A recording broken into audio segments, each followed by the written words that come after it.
Hi, and welcome to another episode of Surrendered Birth Stories. Birth stories, birth education, and the pursuit of surrendering it all to God. Let's get started.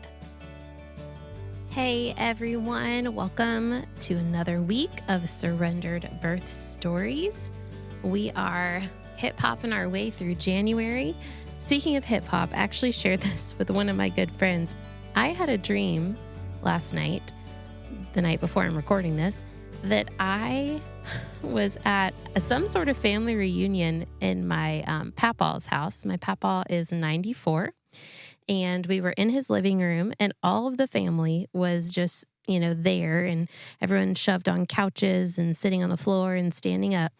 And I grabbed my papaw's hand and pulled him up off of the couch and started hip-hop dancing with him, which is so funny. Like, I'm a dancer, right? And I can get down and do some hip hop, but he's 94 and he's like super tall as well. So it was so funny. I remember everyone in the dream was just laughing and he was smiling and he was really getting down.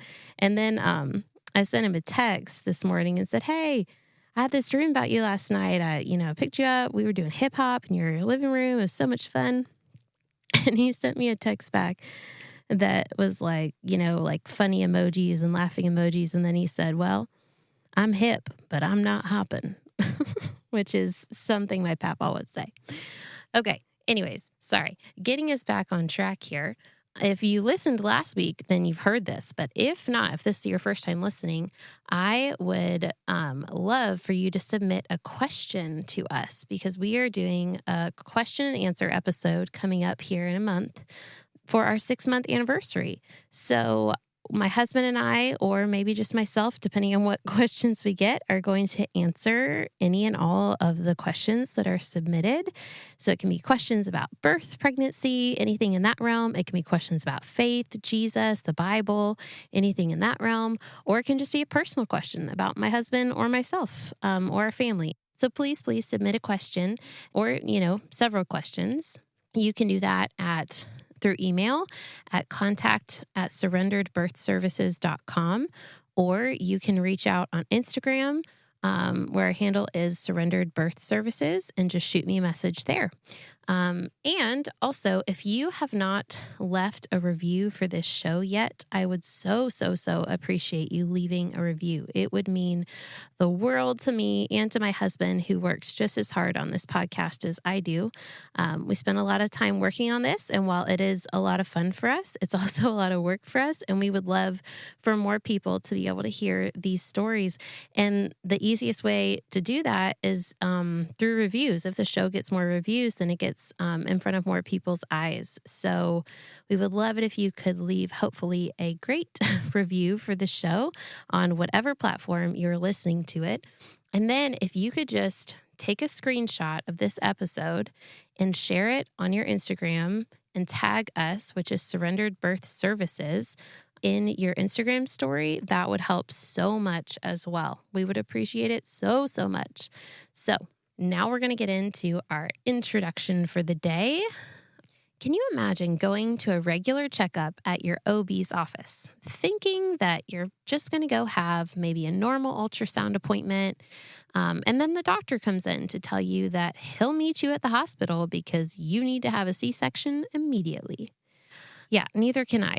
Kathryn joins us today to share her 3 birth stories, including the uplifting story of her VBAC that she prepared and prayed for diligently, connecting to and relying on God every step of the way, giving her the peace that only He can give. I want to tell you a little heads up, and I believe I say this, but the day I recorded this episode, I woke up with a very froggy throat. I felt totally fine, had no symptoms of any kind of cold, like nothing. I felt great, but my throat was so froggy is all I can explain. Like it sounded like a toad when I was talking. So thankfully, Kathryn does most of the talking, but you'll hear me asking her some questions and introducing the episode and her, and I have quite the froggy voice when I did that, so my apologies. But anywho, I hope you can look past that and give us grace because, hey, we all get sick sometimes. All right. Well, welcome to another episode of Surrendered Birth Stories. I am excited to hear Kathryn's stories today. Kathryn, would you go ahead and introduce yourself? Tell us a little bit about yourself. Sure. I'm Kathryn, and I am a mom of three. I have a 6.5-year-old, a 4.5-year-old, and then the baby actually just turned one yesterday, Mm. um, which is super fun because that also happens to be my birthday. Happy double birthday. Yeah, that was wonderful. We'll get into all that, but yeah, it was a really exciting thing. Um, and when I'm home right now with the baby, the older two are in school, but I'm home with the baby for now. But when I'm not at home with him, I'm actually a therapist and I work with kids. I do trauma based therapy. So probably going to go back, sometime early next year, but enjoying my time at home for now. Okay, so let's jump in. We've got three birth stories here. So let's talk about your first pregnancy. How did that all come about? How did you find out you were pregnant? So I was actually in grad school at the time. And I remember my husband and I kind of did the math around what would the earliest that I could get pregnant based off of my graduation date?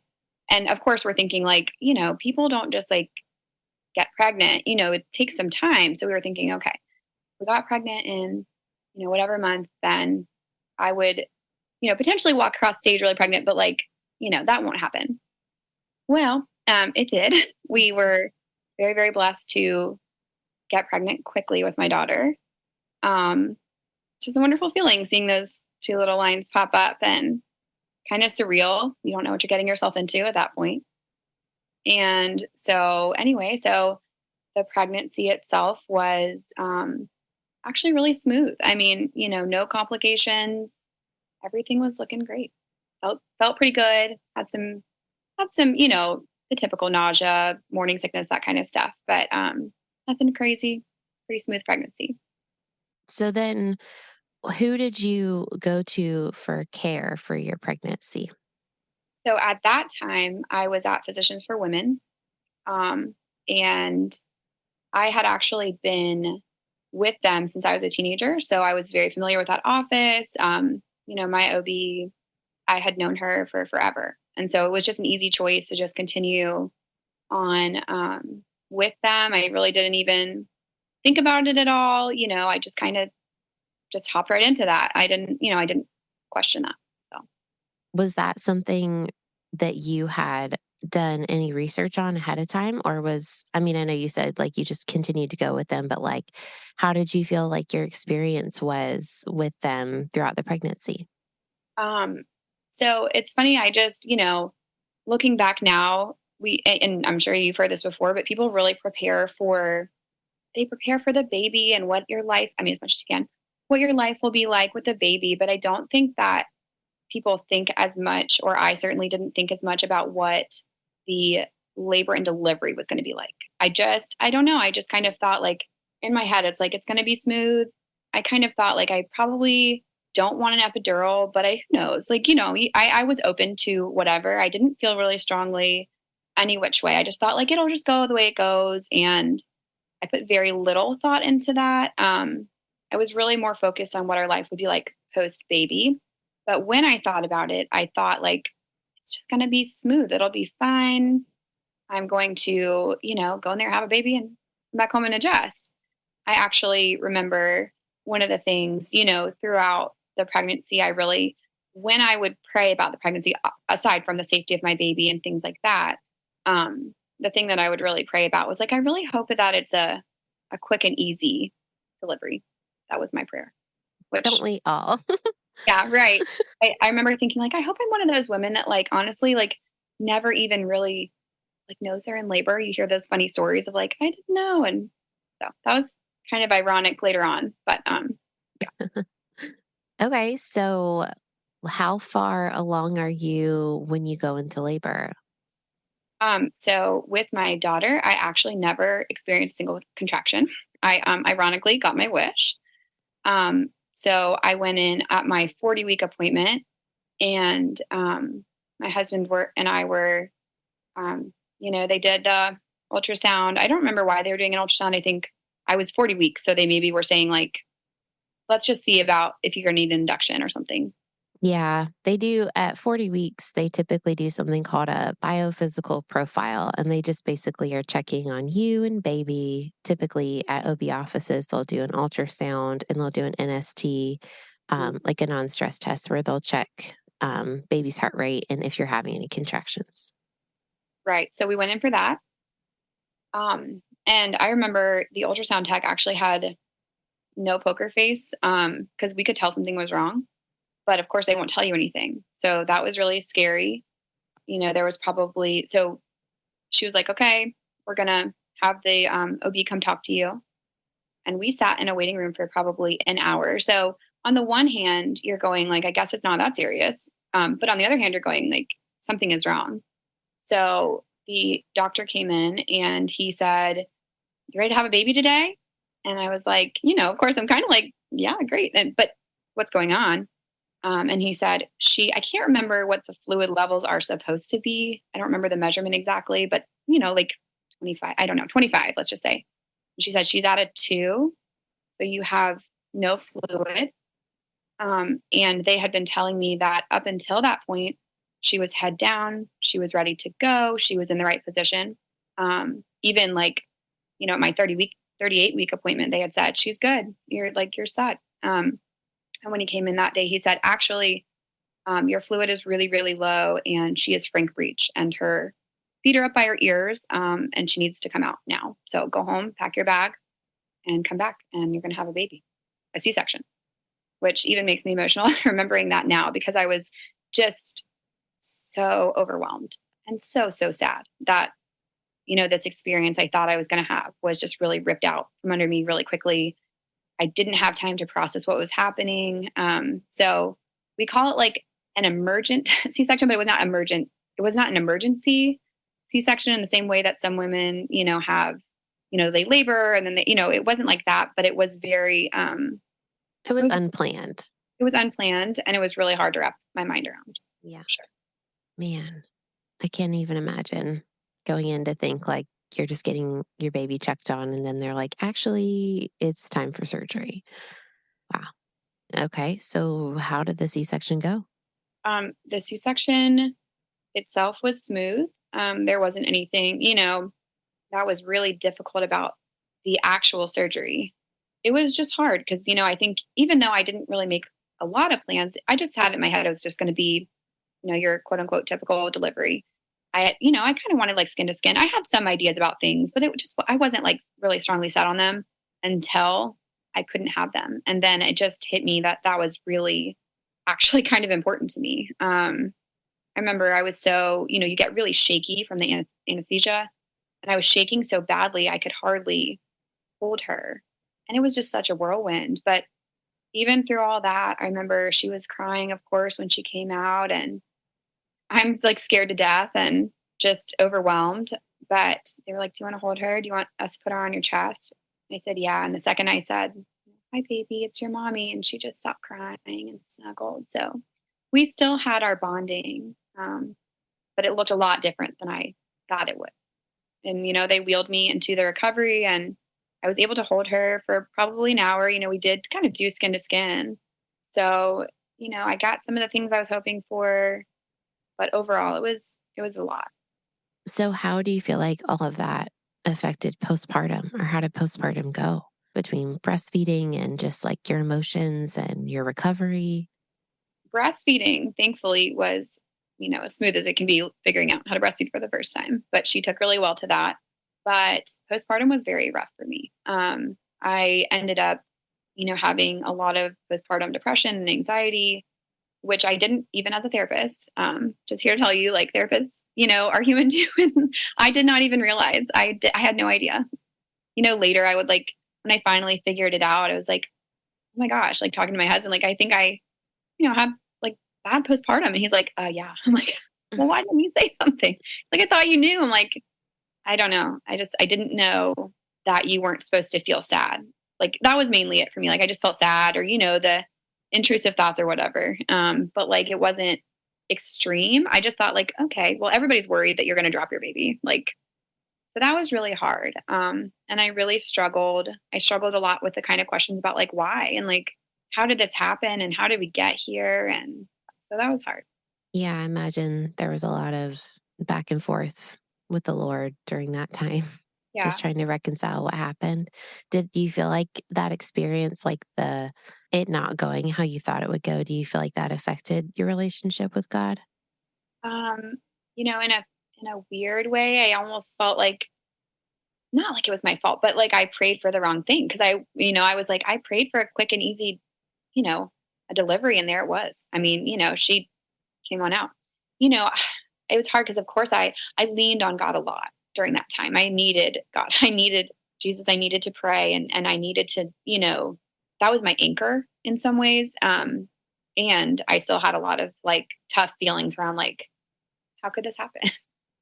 Okay, so we know you went on to have a second child. So at what point did you feel like you were ready to go through that again? Or, I mean, pregnancy and delivery. And did you do anything different the second time around? So I didn't decide I was ready. Samuel decided he was ready. Sam just wanted to be in the world. We were not quite there yet, but he made his way through. So he was not planned, but he was not planned in the same way that Claire was. So, the second that I found out I was pregnant, obviously so excited. This time around, pretty much immediately, I started doing research. I started reading all the things and watching all the videos. I remember I was still like very, I guess, in some ways, like I just trusted the hospitals, trusted the doctors, like kind of just without like any question. But I think the more research I started to do, the more I started to be like, I think I'd like a little bit more information on what happened with my daughter because, they were telling us that she was head down, ready to go the whole time. And then the day of, she suddenly frank breech.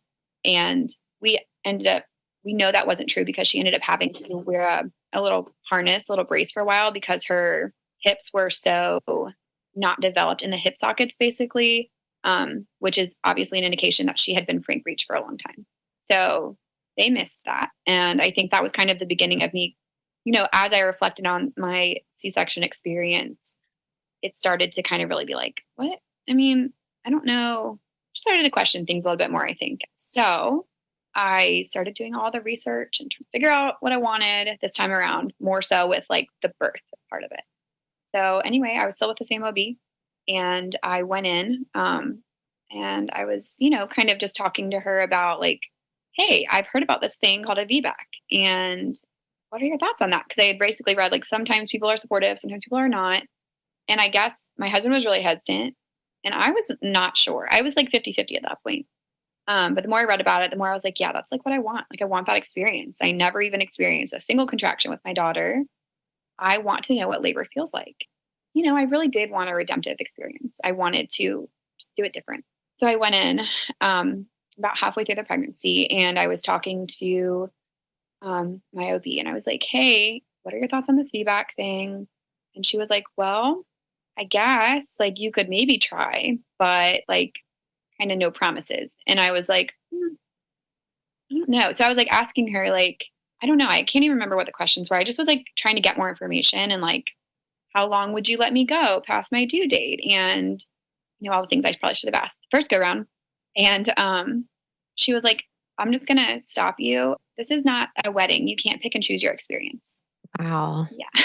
So that kind of lit a different kind of fire. And I went home and immediately researched VBAC supportive practitioners. And my compromise with my husband was we actually did find an OB as well. And fired my current OB, switched my records, done. Just, Good for you. which was scary at, halfway through the pregnancy. I was like, oh, I'm just taking a huge leap of faith here. But I think too, with this pregnancy, I really leaned into my faith a lot this pregnancy. I prayed so hard the entire time. I mean, just really specific, like I pray my, labor and delivery goes like this. And I pray that there's a supportive nurse in there. I pray that it's, my son will be, safely to me and all those things. But I pray that I experience this labor and that, I can really feel God's love through this experience. And I had all this really specific stuff I was just thinking about constantly. I mean, it's just on a constant loop in my head. I listened to a lot of the Christian hypnobirthing, and like I had this one specific meditation that I would listen to as I was falling asleep at night. So yeah, I just prayed really hard, kind of taking that leap of faith and just like, God, please catch me. I don't know, it's just um so anyway, so halfway through we switched, and yeah, I just threw everything I had into preparing for birth. I mean everything. I did everything. Um I did red raspberry leaf tea, I did, chiropractic care, I did prenatal yoga, I did the dates and I mean just All of the things. I did all of the things. Um, and so many inversions to make sure that this little one got head down and all that. So it's definitely a very different pregnancy. So was he head down then? It was. It was hard to trust because I was like, you guys told me this before, but it's different OB at this point. But I really, I think for me, one of the differences in this pregnancy as well is I wanted like so badly to just trust, and lean into this experience. And just like I said, like hope God is going to just catch me and, tell him what I want and what's on my heart for this. We actually, one of the things that we did is we had gone to church, and they were handing out these like little star words, that were supposed to be something that you were kind of like going to meditate on. And the word I got was openness. And I felt like that really spoke to my heart because I really needed to just like let go and trust and be open to this experience and kind of just give it to God and let it be. So we also right around that time, it's funny because I had always, I mean, my husband and I, like, we've been together for 15 years and, 10 years of marriage. And we had always said we were going to name our first child. We had always had William James as the name. That was it. Um, and like probably right around the time I switched OBs and I was like, I'm having a VBAC and we were doing this. And, I got really serious about that. And I'm praying and praying and praying. And I told my husband, God has put the name Samuel on my heart. And I don't know what's going on, but his name is Sam. Like his name is Samuel. And my husband's very sweet. So he was like, if that's his name, that's his name. Um, and when I started really looking into that name, it means heard by God. And so that makes me emotional too. Anyway, I just really felt the love coming through. So That's really sweet. And you can cry. You can always yeah. cry. Yeah. I'm in my postpartum days. I cry a lot right now. Yeah. Yeah. I don't know. Just all those things. Like I felt really strong and secure, that this was going to happen. Like I just felt peace around it. So we're approaching the end of a second pregnancy, going for a VBAC. So does labor start on its own this time? Labor did. It started, I was 40 weeks, 4 days. An important detail that I had left out. So I went into my 38-week appointment, and this OB that I had like handpicked, like scoured and researched and all this stuff. He goes, "Hey, don't have this baby a week before or a week after your due date." And I was like, "Oh, that's funny." And he was like, "No, seriously." And I was like, "Okay, why?" And he's like, "I'm going to be out of town." And I just, I was shocked because I was like, I handpicked you because you're VBAC supportive. And what if I go in and the provider that's just on call isn't? So again, prayed really hard about that. And actually, again, I felt so much peace about that, after my initial shock, because as it turns out, it ended up being the most wonderful midwife on call. So I'll get to that. But anyway, it actually all worked out. But that's really a little bit shocking to, really specifically, purposefully find somebody for a VBAC and them to be like, oops, I won't be there. So 40 weeks, 4 days. I woke up at midnight. I mean, leading up to that, all the exciting things. I lost my mucus plug. I started having like little twinges, and I was like, I don't know, because I never had a contraction. So, like maybe, or me, I don't know. So I started like kind of being cautiously optimistic. So 40 weeks, 4 days, I wake up at midnight.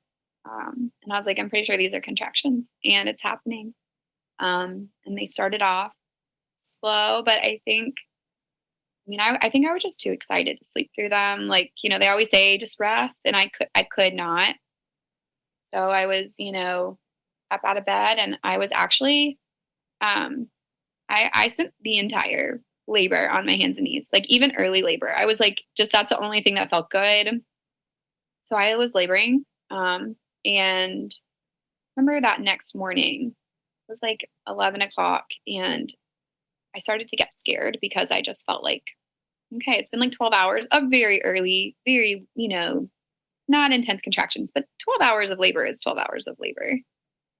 And I said, I just need a little rest. I just need a little break. And I ended up just taking a little nap and kind of letting my body, I think more than my body, I think I needed to let my mind find some peace. I needed to let go of the fear that I had around, because I remember right before then I started to feel like, well, what if I can't? I was worried about the actual delivery.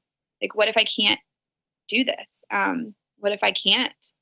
I also really felt strongly about having him naturally. I didn't want an epidural. I didn't want any, medication. And so I was just started to be scared. And so, again, just a lot of prayer around, like, I just want to feel held and at peace. And I just want to let go of this fear. I think that was the biggest thing. I need to let go of my fear. So I woke up from like a 30, 45-minute nap probably, and it felt different. I felt ready. And so my husband, the kids had been there all morning, and he finally took the kids to my parents' house. So I A could kid, one kid. Oh, one kid at that time. Sorry. No, I'm just like, wait, did I miss something? It's so funny looking back, because you're just like automatic, just assume they're always in your life. They just Right. feels like they've always been there. So just took the kid to my mom's house, and so I could just really focus on labor.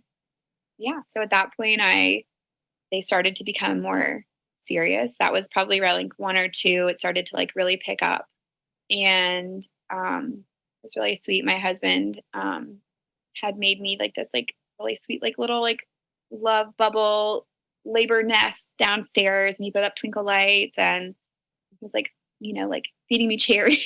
It was like very sweet. It was very calm. We had on the Great British Baking Show in the background, which is like the most like soothing show ever, just like doing, and really I just kind of labored, and started to get more and more intense. We contacted the doula. I hired a doula. That was, another kind of thing that I did differently this time. And she also, she's really wonderful.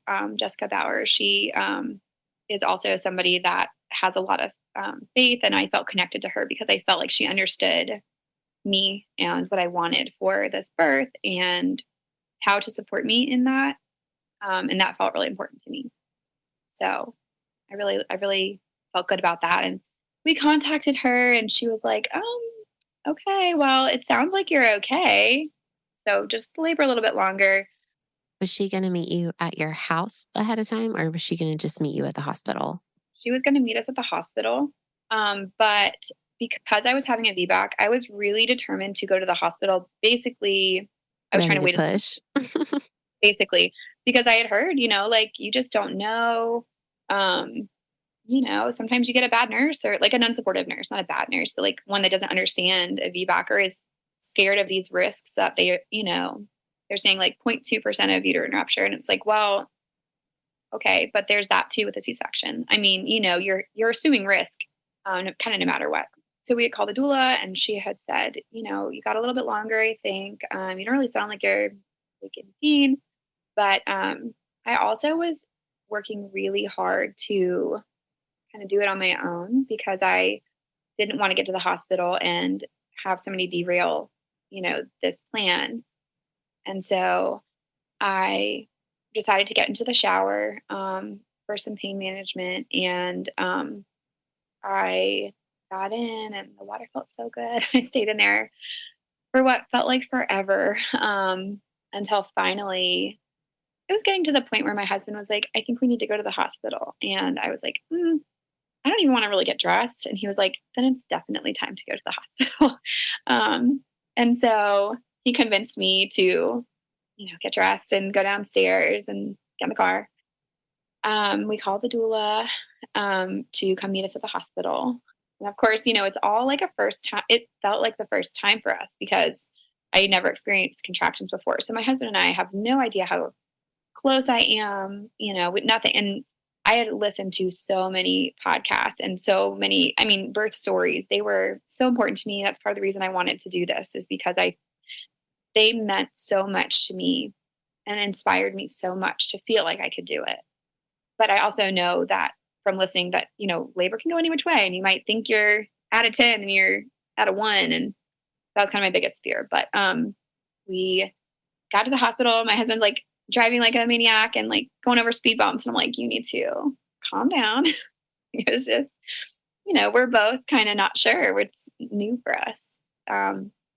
And we got in there and they checked me and I was a 5, which I felt good about. I felt really good about that. Because, they were able to admit me, first of all. And secondly, I think in my head, if it was anything less than a 5, then I was going to feel a little defeated, maybe. I don't know. I just had this magic number in my head. I also at that point was like singing a different tune about an epidural. I was like, you think like, oh, sure, like I can do this. Like women do this. And then you're doing it and you're like, this hurts. um, so I remember thinking like, okay, I can get an epidural now. I'm here. I'm safe. I can do this. I'm ready. So they got me like checked in and got me up to the room and the doula got there and I don't remember if I immediately asked for an epidural, but I think I was like, yeah, like I want one. And bless her, I love her. She was like, no, you don't. And I was like, no, I do. She was like, no, you don't. The doula was saying that? Hmm. Yeah. So that actually gave me some motivation to just like put a pause on that. So by the time we got all checked in and everybody got there, it was probably midnight. And I decided I was just going to like try to keep going. And basically I just kind of thought like, I'm just going to push it as long as I can. And like, if there just reaches a point where it's like, like I cannot, then I will get the epidural. Oh, also, one of the things that I had like very specifically prayed about was the nurse. And I really wanted a nurse that was VBAC supportive, preferably more than tolerant. Like I wanted supportive.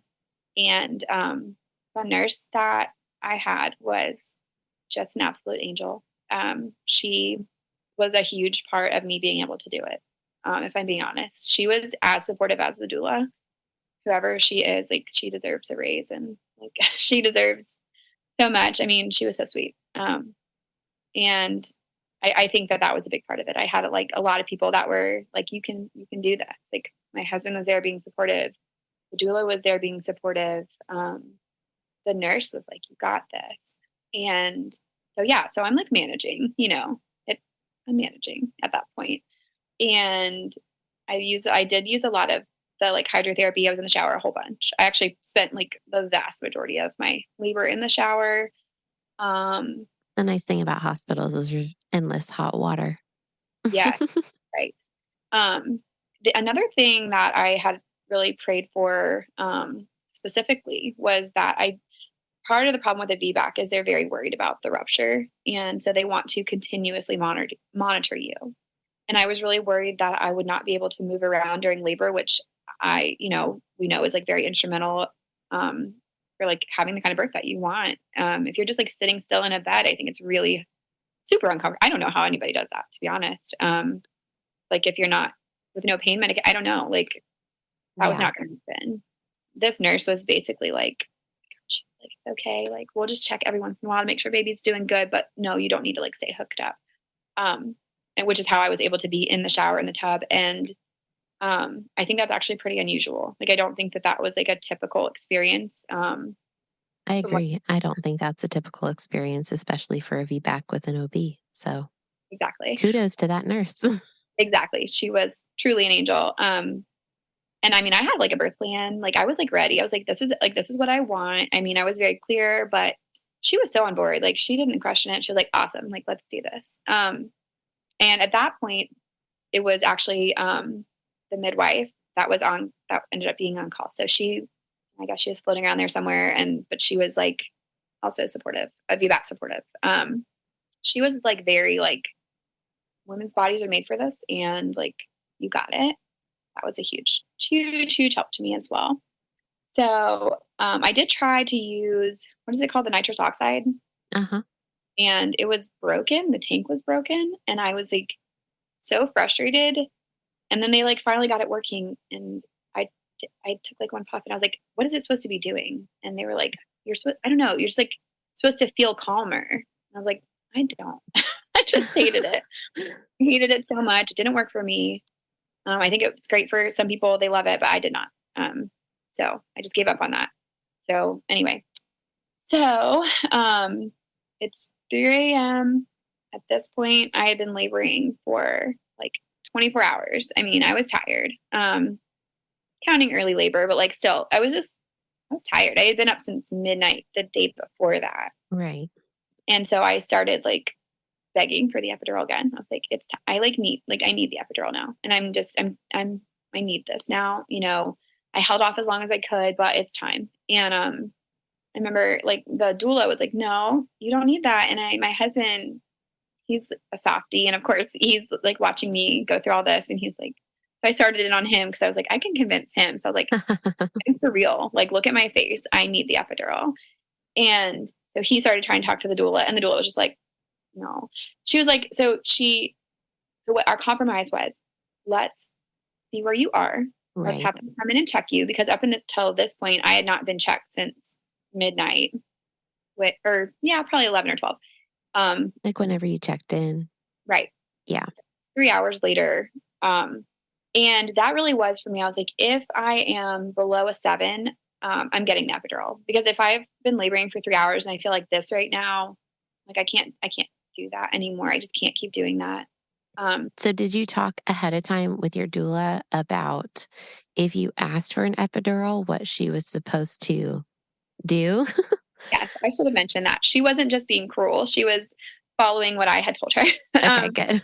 I was like, I want people out there to realize the doula's not being mean. She's no, honoring your wishes. it was 100%. Yeah, I should clarify. 100%. She was honoring my wishes. She was lovely, is lovely. I had told her, like, don't believe me. I will like beg you. I don't want it. I really want this to be all natural. Something that not because I just like felt dug into like, I have to be all natural, but because I felt like there are things that I missed out on with my daughter's birth that I wanted to experience. Um, And it increases your chance of a VBAC too when you don't get an epidural. and that was a huge factor as well. And that was my compromise in my head. Like, I will do this I will hold out as long as I can, but I didn't want to come in and get the epidural at 5 centimeters and then like totally, ruin my chances. I know it doesn't always work that way, but I was so locked into this. I was like, I'm not letting anything change the outcome of this for me. I am determined. Um, anyway, yeah. So the doula was honoring my wishes. She said, let's get you checked and just see where you are. We'll go from there. Like, if that's truly what you want, like, we will do that. So at this point, I don't think I'd been upright in hours. I was like on my hands and knees, like in the shower. I, um, I was like leaning over the bed, leaning over a birth ball. And I didn't even get into a like quote unquote like normal position for them to check me. I think I was like on my like backwards on the bed, like just check me. I don't know. And they checked me, and I was a 9. So from that point, so that was at, I bet it was like 3:30, 3:40 by the time they came in and actually checked. And when that happened, when I heard I was at a 9, it was like I just knew I could do it. It was the You're finish. almost there. Hmm. It felt like I was there. Like I felt like it was like that last little bit of fear broke, and I just knew like I'm doing this. It's happening. It's happening right now. And that just, I mean, I really, really, truly did. Like at that moment, I just felt so enveloped in God's love. I just knew He was there with me. Like I knew this was happening. I felt so connected to my baby. I felt, I remember just saying, "Come on, Sam, I'm right here. I can't wait to meet you." I just kept saying his name and talking to him. And because, it's both of us, it's not just me and my experience, it's his experience as well. Um, and so that was at 3:40. Um, 5 minutes later, I was complete and I pushed him out in 10 minutes. Wow. He was born at 3:54. And I remember, he's like crowning and it's happening and like I'm having these intense contractions laboring him down. And I was so at peace. I was so at peace. We were like in my mind, I was just on this like moonlit beach. It was quiet. It was nighttime. It was the most peaceful I've ever felt. It was, which sounds so silly because I'm like not silly, but it sounds counterintuitive because I'm like pushing a baby out. But I mean, it was really beautiful. It was exactly what I prayed for, just down to every single detail. Um, it was so great, and it was just what my heart needed, what my soul needed, and I mean, man, it was like a great way to bring a baby into the world. So it was great. Loved it. What a gift. That's wonderful. It really, really was. And I felt like God placed so many people in my path to make that happen. The doula and even the midwife, even that switch that felt so scary at first really was the best thing because she was exactly what I needed. She was like strong and supportive, but she was like blunt. Like I remember at one point being like, I can't do this. She was like, "You're doing it. He's coming and you need to keep going. And he will be here in your arms so soon." And she was just wonderful. I mean, really wonderful. And like I said, once I found that stride of being, he was out in 10 minutes. So it would just, he was ready to be in this world from the time that I found out I was pregnant to the time I pushed him out. So, and he's still that kind of kid. He's still just charging through life. So, I have one of those. yeah. So, do you feel like having this different birth experience the second time around and getting your VBAC and having everything go so smoothly and I mean, not having surgery and all those things, do you feel like that played into your postpartum experience? Very much so. Yeah. I don't think I realized how much I struggled with my daughters, my postpartum experience with my daughter until I had my son. And it just, that contrast was night and day. I mean, I was like riding that birth high. I was over the moon and not just for a day or a week or a month. I mean, really just months. I was just so happy. I've never been more proud of myself.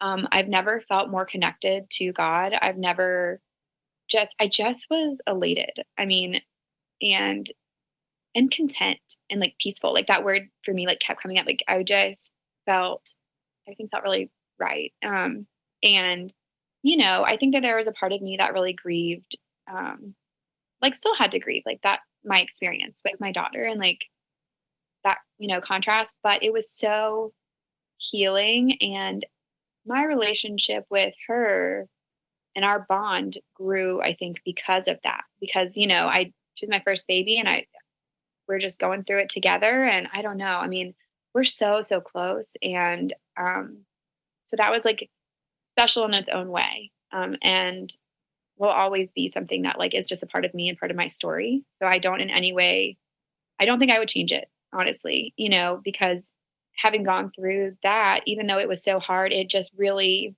I mean, I really felt connected to God. And I think like that was something that was just like in a way that I just never, I don't think I ever have before in that way. And so, so much growth and healing for me in my son's birth. And it was just really beautiful. I'm happy to hear that. So now we've had this second very successful VBAC, answered prayers, and then you end up having a third. Yes.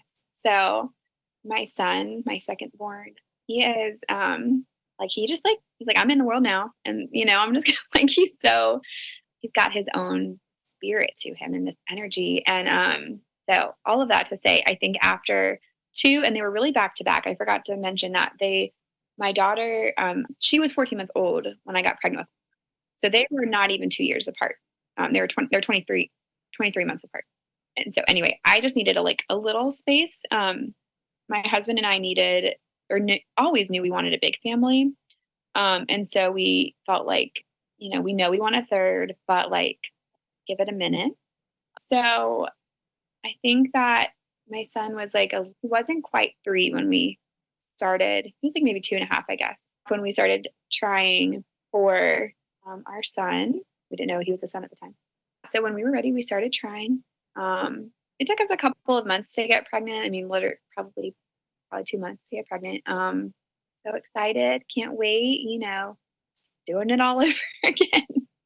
All the craziness. So did you end up staying at that same provider then? So I did end up staying at the same provider, and I ended up switching to the midwife who delivered me because, I mean, the OB wasn't, even though I had seen him my entire pregnancy, you have a special bond with the person that delivers or hope. I mean, the hope, I guess, is that you have a special bond with the person that delivers your baby. So, she was really great, and our philosophies were really in line about what I wanted. And she was so supportive. So I switched to her, same practice, but instead of the OB, I was with the midwife. And, I think for this pregnancy, I had a little more confidence. I didn't feel like I needed to, I just did everything that I needed to do to help make that VBAC happen. And this time around, I mean, I also had 2 kids, so I was a little busier. Um, but I didn't feel like I had to just throw so much at it. I felt like more confident that it was going to happen for me.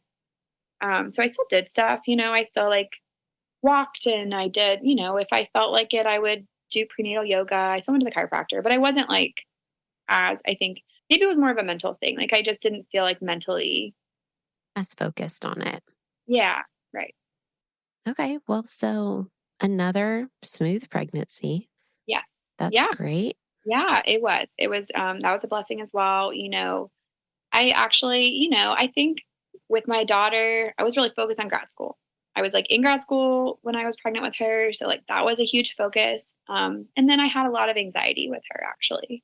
I remember like feeling very, very anxious about just a lot of stuff. Like, is she okay in there? And what's going on? With my son, I was so focused on the VBAC. So that was like this huge thing. And again, praying all these really specific things about like, I hope my fluid's good. I hope he's head down. I hope I have this nurse, and I want this experience to be peaceful, just wonderful. But it just was really different because I felt calmer. I wasn't really like, I just got to enjoy the pregnancy itself more because I wasn't so worried about all this other stuff. So I was very relaxed, I would say. So, I mean, of course, there's moments. Of course, there's moments, but yeah. Well, yeah, there's Overall. hormones and emotions. So there's moments. Exactly. Yeah, I don't want to paint a picture that like everything was totally perfect. I mean, we had hard moments, but for the most part, it was smooth and I felt good. Was ready to meet him. Excited and a little terrified to find out we were having another boy. So because my son, my middle child, is like all boy, all energy. So I was like, oh man, here we go, brothers. Well, but then they can get that energy out with each other. Right. No, that's the hope. And they do. They already do. Yeah. I have a lot of boys, so I understand. Okay. So then I'm assuming do we make it to our due date again? So with Henry, he was Henry, and actually my daughter insisted that was his name. Like even before we were still talking about names. And actually we thought we might use the name that I thought would have been Sam's name, the name that we had always said was going to be his name. Um, but my daughter was like, he's Henry. And I was like, I don't know. Like, hold on, we need to think about this. She was like, his name's Henry. But anyway, that just stuck. And we did end up using Henry. But, I made it to 40 weeks with my daughter. They did tell me I was actually having contractions with her and I wasn't feeling them. So like maybe I probably would have gone past, obviously would have gone past my due date with her too. Sam was 4 days past. So I didn't even, with Henry, I didn't even have a bag packed. I was like, just like really like, he's going to be a week late. Like, it's all good. I really was not like in my head, he was going to be born at 41 weeks. Like, I just felt really sure of it. And the morning of my birthday, at midnight on my birthday, I like woke up to some like cramps in my head. They were cramps. And I was like, no, I'm going back to sleep. This is not, I think this was just, I'm just crampy and he's coming soon, but it's not now. And were you 40 weeks yet? No, I was, it was 2 days. His due date was November 18th. So it was almost 40 weeks, almost exactly 40 weeks, 2 days early. And so 39 and 5. 39 and 5. Yeah. And so having these cramps and I'm like, I'm going to sleep. I'm not in labor. And I got up. We got up to take the kids to school. My husband and I did because it's my birthday and I wanted to be with the kids. And like every 30 minutes, I would get a cramp. And I was like, that's weird. I went and had a lovely breakfast with my mom. And we're like laughing and having a good time. And like every 15 or 20 minutes, I would just get this really bad cramp. And so obviously they started to continue. And I was like, maybe this is labor. But I didn't even tell my mom this was happening, by the way. I didn't even I didn't tell my mom at all that I was having these contractions because I just didn't want them to like fizzle out and then me be like, never mind. I don't know. I just felt like it'd be a letdown. So I was like, I'm just not going to mention it. So I go to pick the kids up at 1 at school. I'm picking them up and talking to other moms having these contractions, just like going about my day.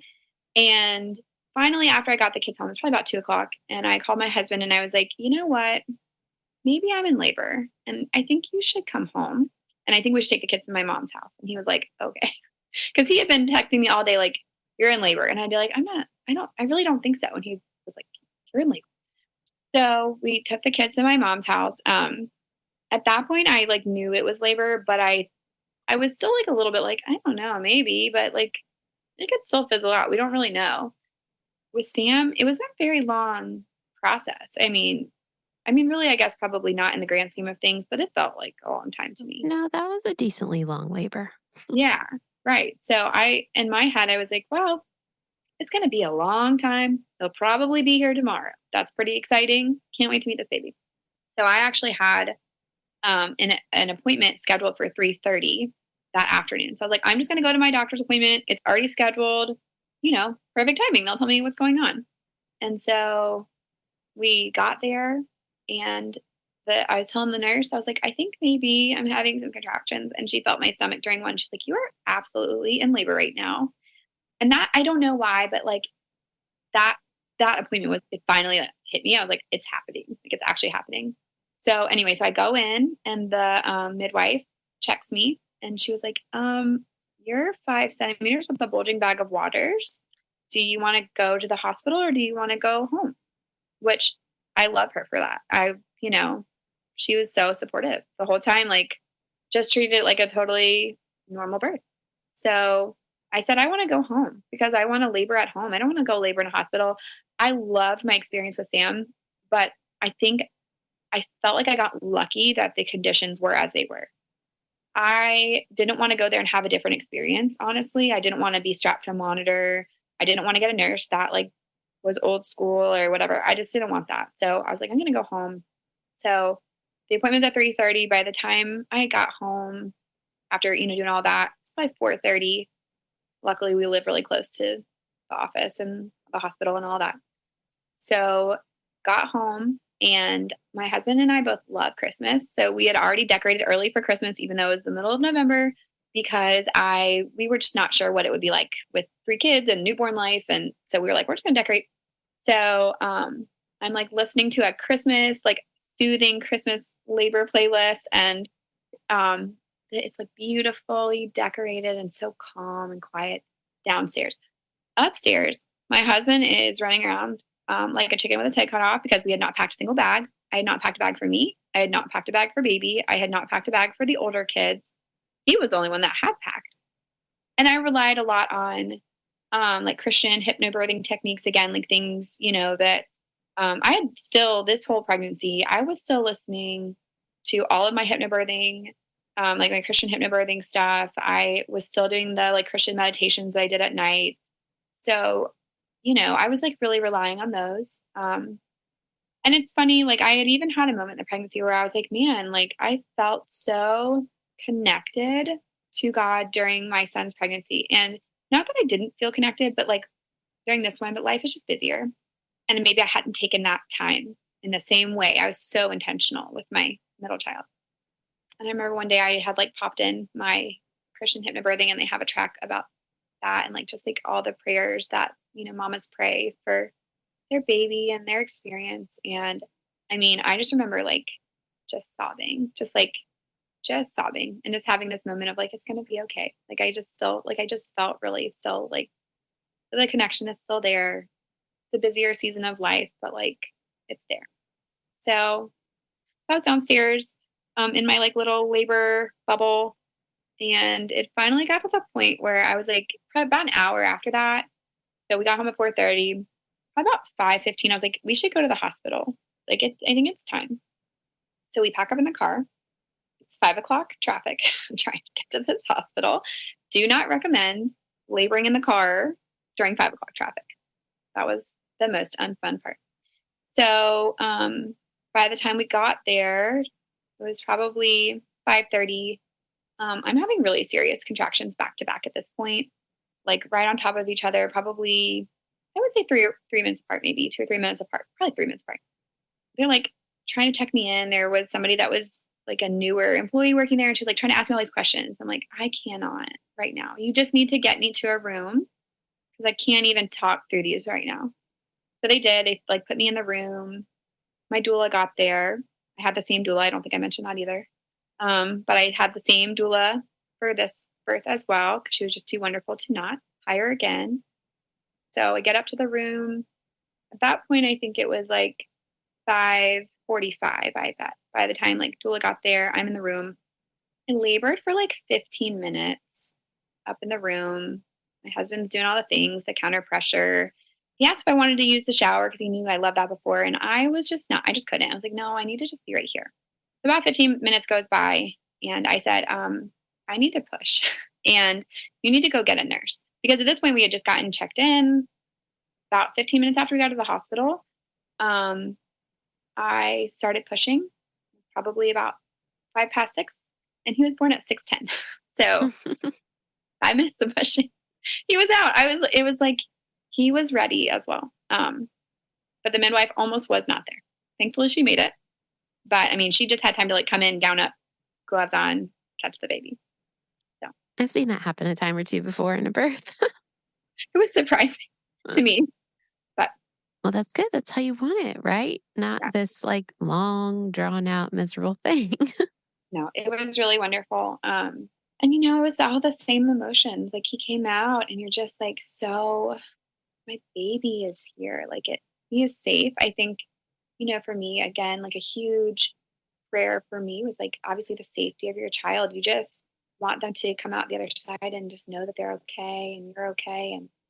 And yeah, getting to hold him for that first time, I was able, they handed him to me, straight after he came out, just right through my legs. And I held him on my chest and crying happy tears. And, my husband's there crying. We're just both just so over the moon that he's here and safe. And on my birthday, which is now our birthday. Oh, So right. Birthday yeah. buddies. So it was the best gift ever. That's what contributed to me being in such denial for so long. I was just, I mean, I know the odds are like 1 out of 365, but like it felt like more than that. Like it just felt really crazy to me to wrap my head around the fact that he might come on my birthday. But to me, I felt like that was just like another testament of God's love. Like, here, it's like this beautiful gift. And it just, I don't know, like that was just really amazing to me too. I felt like I prayed and wanted a sign that like everything was going to be okay. And it's like, happy birthday. Everything is great. So, Right. Here's your gift. all right. It was the best gift I ever got. Well, I really appreciate you coming on, sharing your stories, being so open with us. Is there anything else you want to say before we wrap up?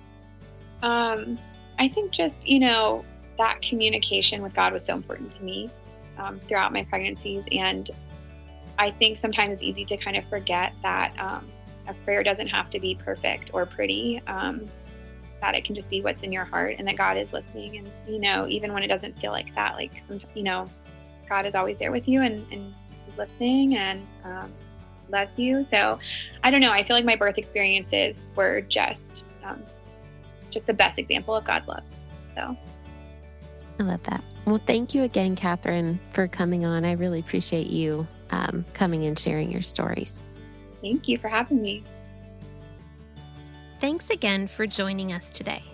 Be sure not to miss an episode by hitting subscribe. Also, we'd love for you to leave a review of the show so that more people like you can hear more stories like these. If you're local to the Triad of North Carolina and seeking childbirth classes, birth consultations, or a birth doula, please click on the link in the show notes to take you to our website for more information. Just as a reminder, this show is not giving medical advice, so please continue to see your personal care provider as needs arise. Also, if you would like to be a guest on the Surrendered Birth Stories podcast, please click the link in the episode show notes to get in touch with me. We hope you have a great week, and remember, learn all that you can, make the best plans, and then leave it in God's hands.